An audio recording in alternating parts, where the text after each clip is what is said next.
अभी कुछ दिन पहले ही Captain America Brave New World का ट्रेलर आया है और उसमें सबसे बड़ी हाईलाइट थी द रेड हल्क। मैं पर्सनली बहुत ज़्यादा इंट्रीग्ड हूँ ये देखने के लिए कि how will Marvel portray the red Hulk. वैसे तो एंथनी मक्की का कैप्टन अमेरिका मेरा फेवरेट नहीं है, yet I am very excited to see कि मार्वल क्या नया ला रहा है। Over the years super hero genre में मार्वल ने बहुत ही सक्सेसफुल मूवीज़ बनाई है। Avengers series, Iron Man, Thor, Spiderman और कैप्टन अमेरिका फिल्म सीरीज के बदौलत MCU ने टोटल $30 बिलियन का बॉक्स ऑफिस कलेक्शन किया है, जो कि दुनिया में किसी भी फिल्म सीरीज से ज़्यादा है।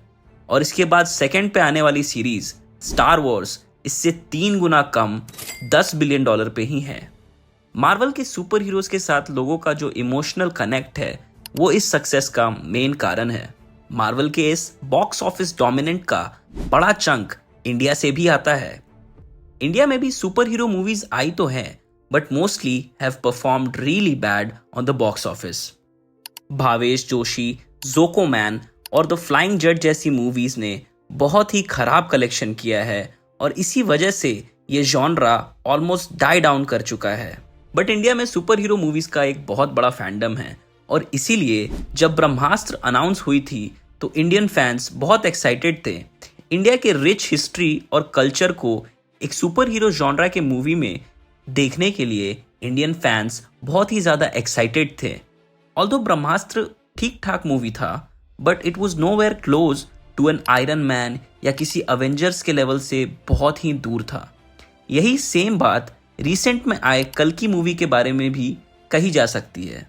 बट अगर हम home grown Indian super hero की बात करें तो हम एक नाम से दूर नहीं रह सकते।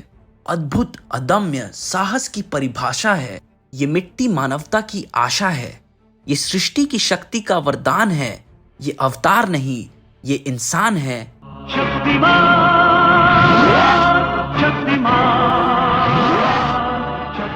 यस, आज हम लोग बात करने वाले हैं शक्तिमान के बारे में, इंडिया का home grown super hero, first of its kind. और अगर आप 90s के किड्स हैं तो आपके बचपन का तो ये एक बहुत अहम हिस्सा जरूर रहा होगा। शक्तिमान के इतना पॉपुलर और फेमस होने के पीछे कुछ बहुत इंपॉर्टेंट रीजंस है जो हम इस वीडियो के थ्रू समझेंगे। किसी भी अच्छी सुपर हीरो मूवी के लिए उसकी ओरिजिन स्टोरी बहुत ही ज़्यादा इम्पॉर्टेंट है और बहुत ही बड़ा रोल प्ले करती है एक सुपर हीरो के कैरेक्टर आर्क को शेप करने में। जैसे बैटमैन का एक विजिलेंटी या एंटी हीरो जैसा होने के पीछे एक बहुत बड़ा रीज़न उसके चाइल्डहुड में अपने पेरेंट्स को खो देना है, वैसे ही एक अच्छी बैक स्टोरी ऑडियंसेस को एक सुपर हीरो के कैरेक्टर के पीछे का कॉन्टेक्स्ट देती है। शक्तिमान 5 तत्वों से बना है और उसका जन्म यज्ञ के कुंड से हुआ है। उसे सूर्यांश के संतों ने बनाया है जो पृथ्वी पे कलयुग आने के बाद बढ़ते हुए लालच और अधर्म को खत्म करना चाहते हैं। हर एक तत्व ने शक्तिमान को अलग अलग पावर्स भी दिए हैं। शक्तिमान ने अपने सारे चक्रों को कुंडलिनी योग के मदद से जगा लिया है और उसमें श्री सत्या के शक्ति पुंज का पूरा पावर भी है। यहाँ मेकर्स ने बहुत अच्छी तरीके से इंडियन कल्चर्स और बिलीव्स को यूज करते हुए शक्तिमान के कैरेक्टर के आर्क का बेसलाइन बनाया है। वो एक राइटियस सुपर हीरो है जो किसी भी हाल में और किसी भी आउटकम के लिए अपने वैल्यूज को कॉम्प्रोमाइज नहीं करेगा। वो यज्ञ की अग्नि से जन्मा है, इसलिए उसमें बुराई का बिल्कुल भी अंश नहीं और पूरे सीरीज में शक्तिमान को ऐसा ही पोर्ट्रे भी किया गया है। दूसरा पॉइंट सुपर हीरो प्ले करने वाले एक्टर के कास्टिंग से रिलेटेड है, जिसमें एक्टर का करिश्मा और उसका कैरेक्टर बहुत ही ज़्यादा इम्पॉर्टेंट है एक सुपर हीरो को प्ले करने के लिए। फॉर एग्जाम्पल आयरन मैन में रॉबर्ट डाउनी जूनियर ने जिस तरह से आयरन मैन को प्ले किया है is a testament to its success.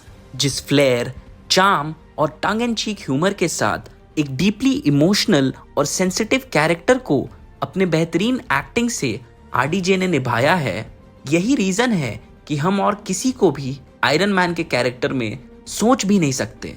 Similarly Shaktimaan को प्ले किया है मुकेश खन्ना सर ने। मुकेश सर के पास शक्तिमान को प्ले करने के लिए फिजिकलिटी तो है ही, साथ ही उनकी डीप मैनली आवाज शक्तिमान के लिए एक परफेक्ट फिट है। वो एक बहुत अच्छे एक्टर भी हैं और 80s में उनका कंपैरिजन महानायक अमिताभ बच्चन के साथ भी किया जाता था because of the similarities between both of them. Shaktimaan एक बहुत righteous and moral super hero है, much like a Captain America और अ सुपरमैन। और इस पैरामीटर में भी Mukesh Khanna sir fits the bill. उन्होंने शक्तिमान के पहले भीष्म पितामह का रोल महाभारत सीरीज में किया था, जो कि इंडियन हिस्ट्री के one of the greatest warrior और मोरल फिगर हैं। इवन अपनी पर्सनल लाइफ में भी मुकेश सर अनमैरिड हैं और ब्रह्मचर्य का प्रैक्टिस करते हैं। ये सारी पर्सनालिटी ट्रेट्स भी उन्हें शक्तिमान के कैरेक्टर में बिलीवेबल बनाती है और ऑडियंसेस उनसे कनेक्ट कर पाती है।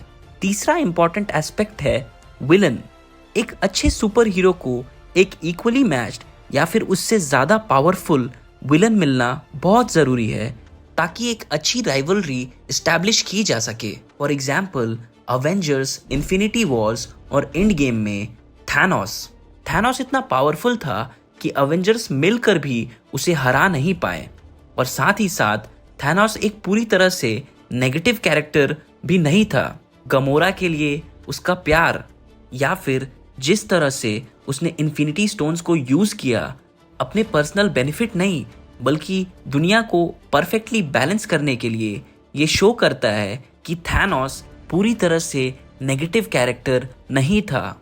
थैनोस के कैरेक्टर में डेप्थ होने के कारण ही अवेंजर्स एक इतनी अच्छी मूवी बन सकी। वैसे ही शक्तिमान में तमराज किल्विश मेन विलन होते हैं। किल्विश डार्कनेस और ईवल का पर्सोनिफिकेशन है जिसने श्री सत्या से शक्तिपुंज चुरा लिया था और यही उसके पावर का सोर्स है। श्री सत्या सूर्यवंश के फाउंडर हैं और शक्तिमान उन्हीं का रीइंकार्नेशन है।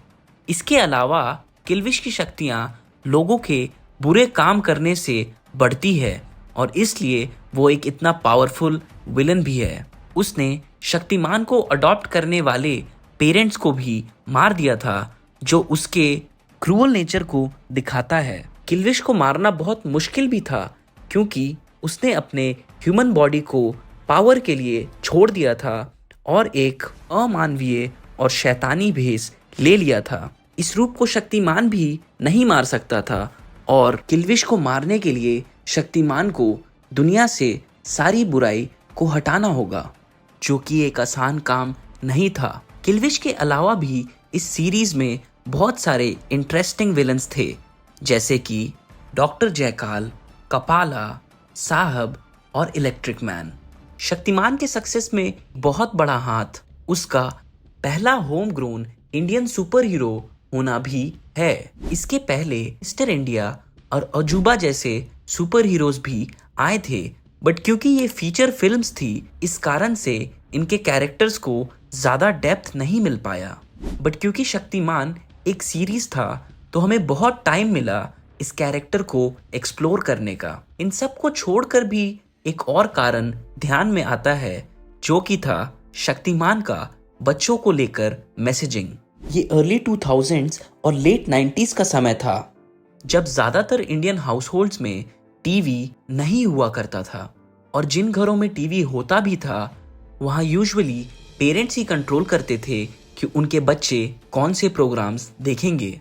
इसमें शक्तिमान की किड्स को लेके पॉजिटिव मैसेजिंग ने पेरेंट्स को भी विन ओवर किया, चाहे वो जंक फूड में किल्विश का पॉइजन डालने वाला स्टोरी लाइन हो जिसके थ्रू शक्तिमान बच्चों को जंक फूड से दूर रहने के लिए सिग्नल कर रहे थे, या फिर एपिसोड्स के अंत में शक्तिमान का बच्चों को मोरल वैल्यूज सिखाना। इन चीज़ों से मेकर्स ने इंडियन पेरेंट्स के मन में भी शक्तिमान के लिए एक पॉजिटिव इमेज बना दी थी। तो ये कुछ रीजंस थे जिसने शक्तिमान को एक सक्सेसफुल सुपर हीरो बनाया। अभी हाल ही में शक्तिमान के मूवी आने की न्यूज़ सोशल मीडिया और वेबसाइट्स पर सर्कुलेट हो रही है। मैं तो पर्सनली बहुत एक्साइटेड हूँ शक्तिमान को बड़े स्क्रीन पे देखने के लिए, एंड आई होप कि शक्तिमान भी MCU की तरह एक बहुत ही successful super hero movie series बने।